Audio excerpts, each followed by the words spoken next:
should a person standing behind Imam, we are still discussing Qira'ah, a person standing behind Imam, let's say Maghrib Salah, and Imam finishes the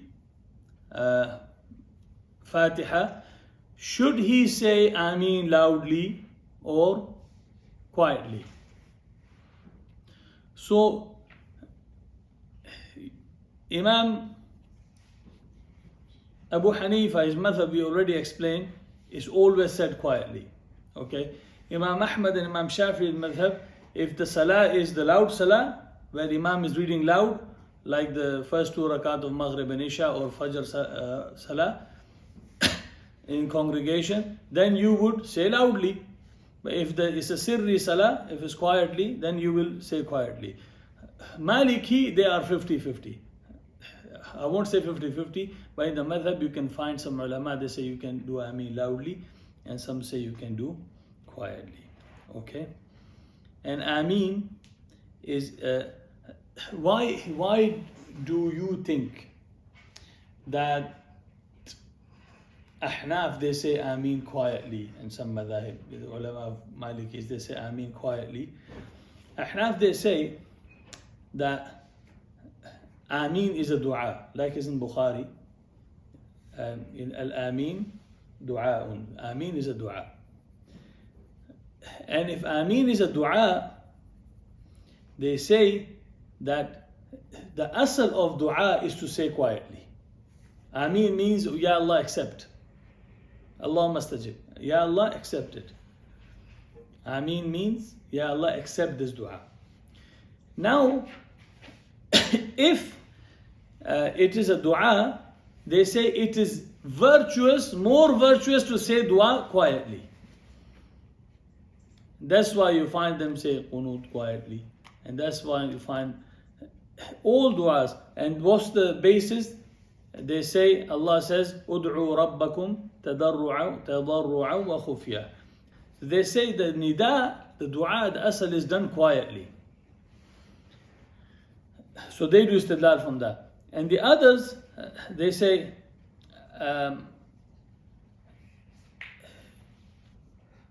there are a hadith. I will actually go through that as well, inshallah. There is one hadith which also Hanafis they use. They say, Abu Hurairah radhiyallahu ta'ala anhu said, when Imam says walad dallin, say Ameen.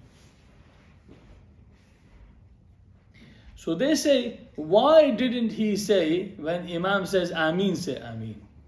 Why did he say when he says walad dallin, say Ameen?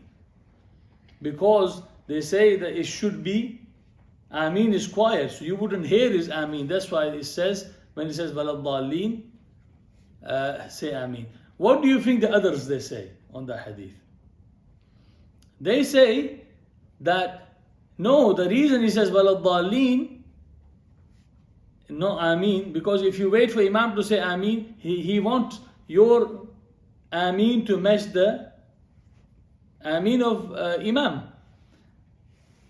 And Malaika say Ameen as well. And the hadith, whoever Ameen matches the Ameen of Malaika, his all sins are forgiven.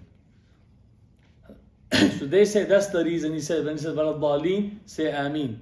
Ahnaf say no, he said walad dallin because that's the last clue you're gonna get. So this is from early days, from the golden generations. There are people who did Ameen loud and some who did Ameen not loudly. Okay. Also, in the hadith,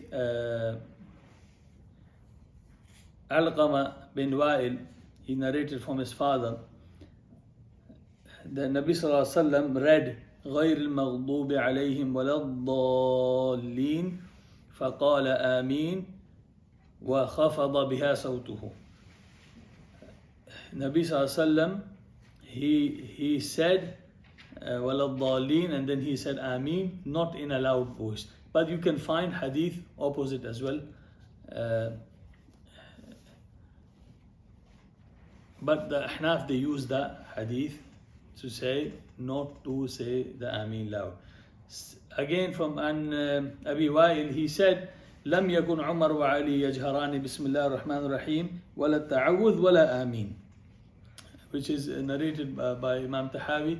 He said, Umar radiallahu ta'ala anhu and Ali radiallahu ta'ala anhu never used to read Bismillah, meaning the Bismillah Fatiha, and Ta'awudh, A'udhu Billahi Minash Shaitanir Rajeem, neither the Ameen loudly in Salah. So they take from that. Okay? Good.